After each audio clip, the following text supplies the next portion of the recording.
বাঁশখালীতে mobile court অভিযানে মাদক সেবনকারী গ্রেপ্তার। আমানত করিমের প্রতিবেদনে থাকছে বিস্তারিত।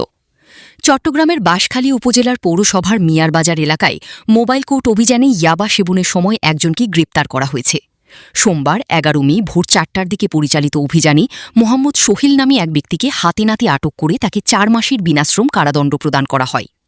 জানা যায়, বাঁশখালী থানা পুলিশের সহযোগিতায় উপজেলার সহকারী কমিশনার ভূমি ও এক্সিকিউটিভ ম্যাজিস্ট্রেট মোহাম্মদ ওমর সানি আকন অভিযান পরিচালনা করেন।